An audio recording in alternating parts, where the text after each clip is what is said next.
What is up, guys? Welcome to another edition of Q&A, where I take your questions from all around the internet, really just YouTube and Twitter, and I answer them here in video format on this show. So, a lot of questions this week, a lot of intrigue, mainly about the Myles Garrett situation, also about Hollywood Higgins. So we're just gonna jump right into these questions this week. And the first question comes from Kyle McGuire, who says, who will take over for Garrett on the defensive line?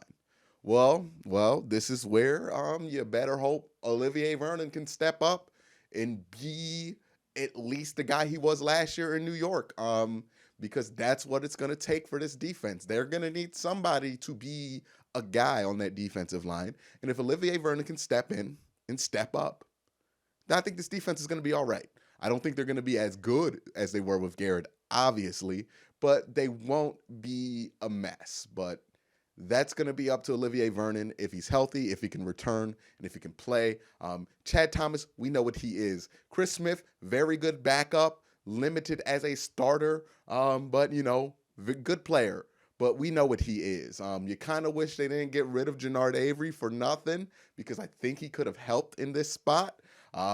But, the roster is what it is. Brian Cox is not going to be Myles Garrett out of nowhere. It's going to be on Olivier Vernon to play like he did last year and be the anchor of this defensive line like he was in New York. So that is the situation there with that position. The next question comes from the caster. It says, how different would you think this season would be going for the Browns if they had hired a more experienced coaching staff? This is a excellent question, and would expect nothing less from the caster. Always asks excellent questions week on, week out. That's why you're always on the show. But excellent question here, because I think a lot of the blame tends to go on Freddie Kitchens, which is fair. But I think the biggest problem and the biggest failure of this coaching staff is the fact that they did not hire enough experience at the coaching assistant level to assist Freddie Kitchens. And now the Browns are in a position to where they have to finish this season 9-7 or 10-6, not just to have a chance at the wild card, obviously, but just to have a chance to be able to hire more experience and make up for that. If not, it's going to be very hard to get experienced position coaches to jump onto what looks like a sinking ship. And if that is the case, then what is best for the team probably is to hire an entire new coaching staff so that they can right that wrong. But as far as Freddie Kitchens goes, I think it's fine to have a guy as inexperienced as Freddie Kitchens at the helm of things, but if you surround him with inexperience at the positional level when it comes to coaches, you're doing him no favors. And I think that's why the mistakes he has made as a first-year head coach have been so amplified, because he's been given no safety net with the positional coach hires. He doesn't have what you would usually have with the first-year head coach, which is a lot of head coaching experience at the coordinator positions. I believe when Pat Shurmur had his first year as a Brown head coach, he had Norv Turner as the offensive coordinator. See, there's always an experienced former head coach in one of those coordinator positions to help out that first year head coach. They did not give Freddie Kitchens that. So I think that was the biggest and major flaw that they had going in. And I think they can correct that if this team can have a winning record, maybe 500, and then they can attract more coaches, better coaches to this team, and have a more complete coaching staff, as well as a more experienced Freddie Kitchens going into year 2.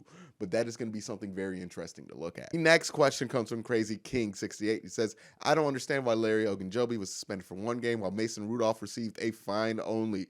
What are your thoughts on why Mason got off so lightly? I think the reality of the situation is that Mason plays the quarterback position, and Mason was going to have sympathy because he got hit in the head with the helmet and because he almost got, killed against the Baltimore Ravens. So people were inclined to be sympathetic to Mason Rudolph and kind of ignore what he did.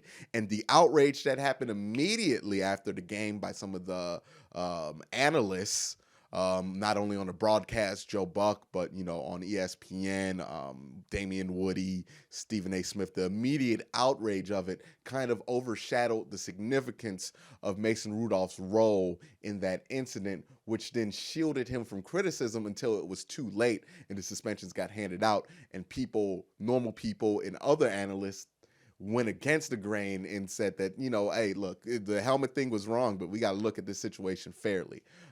And I think that is why Mason Rudolph got off easy, because he played quarterback and because the immediate outrage about what Myles Garrett did kind of pushed this conversation in an unfair way that it wasn't going to be looked at evenly. The next question comes from Giants Nation, who says, Quincy, we got to catch the hands after what you said about Eli.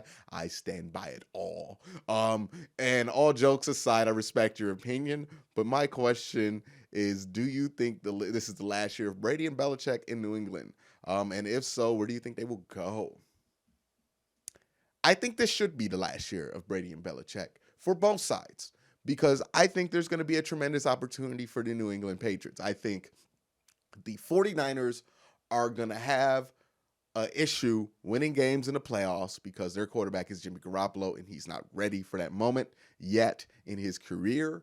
And I think that the New England Patriots will see the decline in offense from Tom Brady and blame him and see that as kind of a key to move on. And I think that the 49ers and the New England Patriots should approach each other and say, we'll throw you back Jimmy Garoppolo, you give us Tom Brady, and let's see what happens. Then you have the 49ers who have a legitimate quarterback to go with that defense, and they can go make a legitimate Super Bowl run next year. And then you give Bill Belichick the toy that he wanted originally, and a young quarterback to continue to coach with. And I think both sides are happy. That's what I think should happen. That's what I think should happen, not what I think is happy. What I think should happen. And also, it would also let Tom Brady return to his home area. I believe he's from Northern California as well. So that's what I think should happen. That's what should happen. But is that what's going to happen? I don't know. I'm not a Nostradamus, but I think it makes a lot of sense for both sides. The next question is in all caps from Robert H., who says, please tell me why Higgins didn't get playing time after Callaway was suspended. Higgins didn't get targets. He got playing time. He was in a good amount during the Steelers game. But I think the reality of this situation is that the coaching staff thinks that Cordero Hodge is a better fit in that role and in that offense than Rashard Higgins. And that is just going to have to play itself out.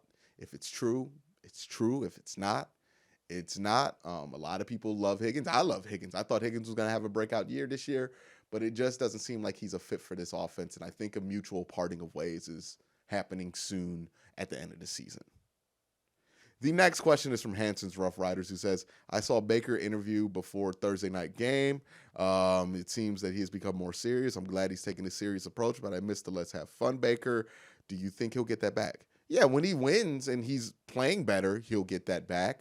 And I think, I think the change in demeanor with Baker is he has had to take a bigger role in this offense after the bye week, not just as a player, but as a leader. I think he has had to make the change to calling guys out when they're out of position and doing these kind of menial leadership tasks that he felt like weren't getting done. And I think that's why this offense has been less penalized since the bye week. We could talk about discipline issues all we want, but on offense, since the bye week, they really have went down a lot. And that's why the turnovers have gone down. I think Baker has taken a bigger role. And with that bigger role, he probably has less energy to joke around. He probably doesn't, he doesn't feel like he has the room to joke around because he does have to be seen as this leader, this quarterback, and, slightly a disciplinarian in a way. So, I think that's just kind of an aspect of Baker growing into his role, being mature and being a leader. And I think you'll see fun Baker when it's appropriate, when he's winning games and when the moment calls for it. The next question comes from Biago Jr., who says, knowing what you know now, would you still trade Zeitler for Vernon? Especially knowing what I know now, that Myles Garrett would swing a helmet at Mason Rudolph and get himself suspended for the rest of the year. Yes, I would make that trade because, the right guard situation, I really don't think it's not been great, but it hasn't cost the Browns wins or losses. But if Myles Garrett, like imagine if Myles Garrett was suspended and Emmanuel Agba was the team's best pass rusher at that point, that would be horrifying. Olivier Vernon is somebody who's been a Pro Bowler in that position, and especially without Myles Garrett, becomes even more critical. So I think now more than ever makes a lot more sense that the Browns made that trade. Next question comes from Stuart Anderson, who says, do you think that the Browns will re-sign Kareem Hunt after the season?